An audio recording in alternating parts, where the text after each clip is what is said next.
Welcome to மனதை தொடும் நேரம் சேனல். உங்களை அன்போடு வரவேற்கிறேன்.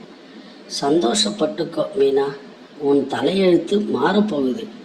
இந்த ஊர்லேயே பெரிய பங்களாவில் இருக்கிற விஸ்வநாதன் ஐயா வீட்டுக்கு நீ பராமரிப்பாளராக போக போகிற. மாதம் மாதம் கை நிறைய பணம், தங்கிறதுக்கு இடம், இதை விட உனக்கு என்ன வேணும் என்று சித்தி கமலா ஆசை காட்டிய பேசிய போது மீனாவின் கண்களிலிருந்து கண்ணீர் பெருக்கெடுத்து ஓடியது. சித்தி, தயவு செஞ்சு என்னை இப்படி தூக்கி எறியாதீங்க. எனக்கு இப்போ தான் 18 வயசு ஆகுது. 10ஆவதுக்கு மேலே என்னை படிக்க விடலை. அந்த விஸ்வநாதன் ஐயாவுக்கு 80 வயசு மேலே ஆகுதுன்னு கேள்விப்பட்டேன். பார்வை இல்லாதவர், ரொம்ப கோபக்காரன்னு சொல்கிறாங்களே, அங்கே போய் நான் தனியாக என்ன செய்வேன்? மாமா, அம்மா, அப்பா உயிரோடு இருந்திருந்தா என்னை இப்படி யாருமில்லாத இடத்துக்கு அனுப்புவாங்களா மாமா என்று கதறி அழுது தன் மாமன் ராமனை பார்த்தாள் மீனா. மீனா ஒரு 18 வயது நிரம்பிய அனாதை பெண். அவளது சொந்த மாமனும் சித்தியும் அவளுடைய வாழ்க்கையை ஒரு முதியவரின் பராமரிப்புக்காக அடகு வைத்து விட்டார்கள். மீனாவின் வாழ்வு இதோடு இருண்டு விட்டது என்றுதான் அனைவரும் நினைத்தார்கள். ஆனால் இறைவனின் கணக்கு மனிதர்களின் பேராசையை விட மேலானது என்பதை அவர்கள் அறிந்திருக்கவில்லை. மீனாவுக்கு 10 வயது இருக்கும்போதே வெள்ளப்பெருக்கில் அவளது பெற்றோர் இருவரையும் இழந்து விட்டாள். அன்று முதல் அவள் தன் தாய்மாமன் ராமன் மற்றும் சித்தி கமலாவின் நிழலில் வளர்ந்து வந்தாள். ராமன் நல்லவர்தான், ஆனால் மனைவியின் நச்சு வார்த்தைகளால் முன்னால் வாய்த்திருக்க முடியாத பலவீனமான மனிதர். கமலா இரக்கமற்றவள். அவள் பார்வையில் மீனா ஒரு பாரம். வீட்டில் இருக்கும் இலவச வேலைக்காரி. அதிகாலை விடிய முன்பே கமலாவின் ஏச்சு பேச்சு தொடங்கிவிடும். ஏய் மீனா, எழுந்திருடி, சோம்பேறி மாதிரி இன்னும் என்ன தூக்கம்? வீட்டை பெருக்கு, பாத்திரம் தேய், குழந்தைகளுக்கு சமைச்சு வை, இல்லைன்னா இன்னைக்கு உனக்கு சாப்பாடு கிடையாது என்று கத்துவாள். பனி கொட்டும் குளிராக இருந்தாலும் சரி, சுட்டெரிக்கும் வெயிலாக இருந்தாலும் சரி, மீனாவுக்கு ஓய்வு என்பதே கிடையாது. நாள் முழுவதும் மாடு போல் உழைத்தாலும் அவளுக்கு கிடைப்பதோ நேற்றைய பழைய சோறும் சுட்டெரிக்கும் காரமான துவையலும் தான். கமலாவின் பிள்ளைகள் நெய்யும் பாலும் சாப்பிடும்போது மீனா காய்ந்த ரொட்டி துண்டுகளை தண்ணீரில் நனைத்து விழுங்குவாள். இறைவா, இந்த சோதனையை தாங்கும் பலத்தை எனக்கு தா என்று மனதிற்குள் கதறுவாள். மீனாவுக்கு பிடித்த ஒரு நல்ல ஆசிரியராக வேண்டும் என்ற ஆசை இருந்தது. ஆனால் கமலா அவளது படிப்பை 10ஆம் வகுப்போடு நிறுத்திவிட்டாள். பொம்பளை பிள்ளைக்கு படிப்பு எதுக்கு? சமையல் வேலையை கற்றுக்கோ, அதுதான் சோறு போடும் என்று சொல்லிவிட்டாள். காலம் உருண்டோடியது. மீனா வளர்ந்து நின்றாள்.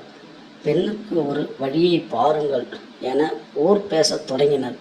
கமலாவுக்கு கவலை வந்தது. ஆனால் மீனாவின் எதிர்காலத்தை பற்றி அல்ல. அவளுக்கு திருமணம் செய்து வைக்க தேவையான பணத்தை பற்றி. ஒரு பைசா செலவில்லாமல் இவளை எப்படி வீட்டிலிருந்து துரத்துவது என்று யோசித்த போதுதான் அந்த பெரியவர் பங்களாவில் வழக்கறிஞர் சேகர் கமலாவை சந்தித்தார். ஊரின் மிகப்பெரிய பணக்காரரான விஸ்வநாதன் ஐயாவுக்கு வயது 80. பார்வை இழந்து நடக்க முடியாமல் தனிமையில் வாடி வந்தார். அவருடைய பிள்ளைகள் அனைவரும் அவருடைய சொத்துக்களை பிடுங்கிக் கொண்டு வெளிநாட்டிற்கு சென்று விட்டார்கள். அவரை கவனித்து கொள்ள நம்பிக்கையான இரக்கமுள்ள ஒரு பெண் தேவைப்பட்டாள். இதற்காக வழக்கறிஞர் சேகர் ஒரு பெரிய தொகையை முன்பணமாக தர தயாராக இருந்தார்.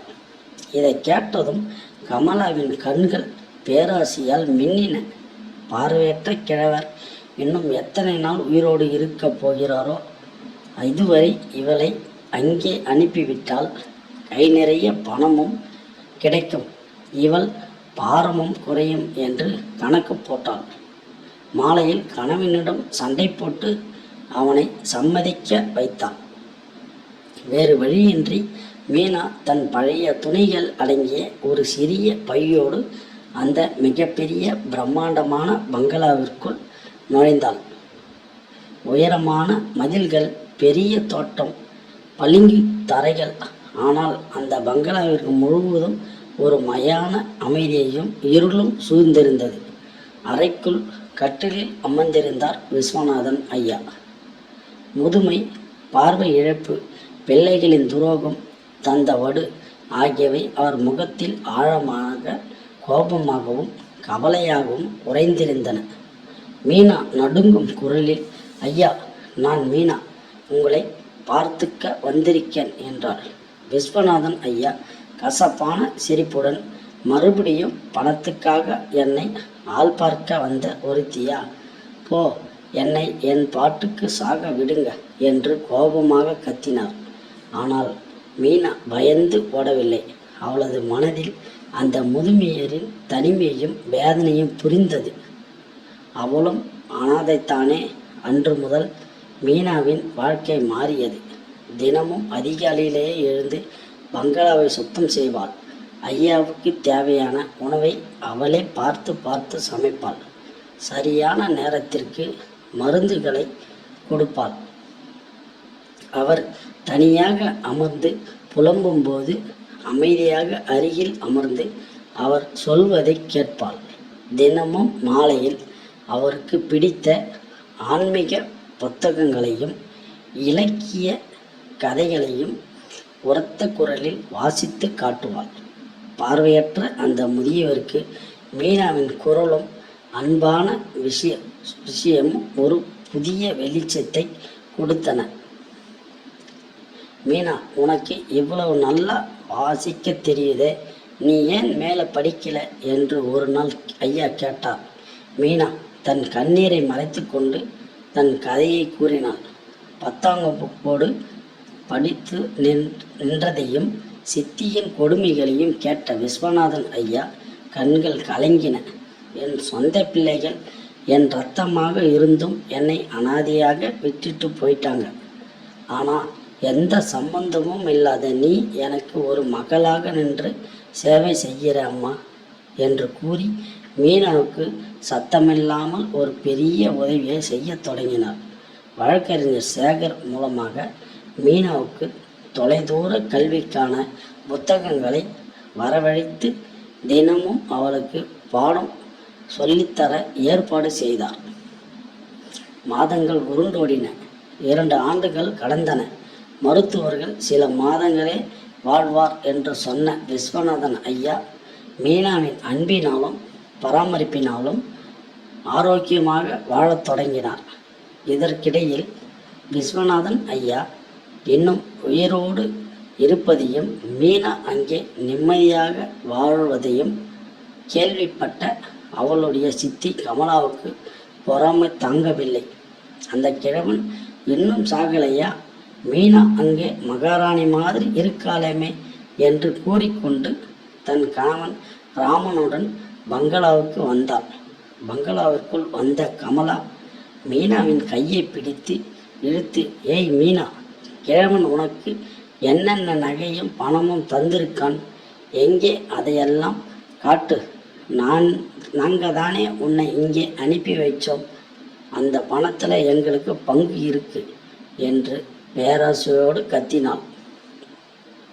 இதை அறையிலிருந்து கேட்ட விஸ்வநாதன் ஐயா கம்பை ஊன்றியபடி வெளியே வந்தார்.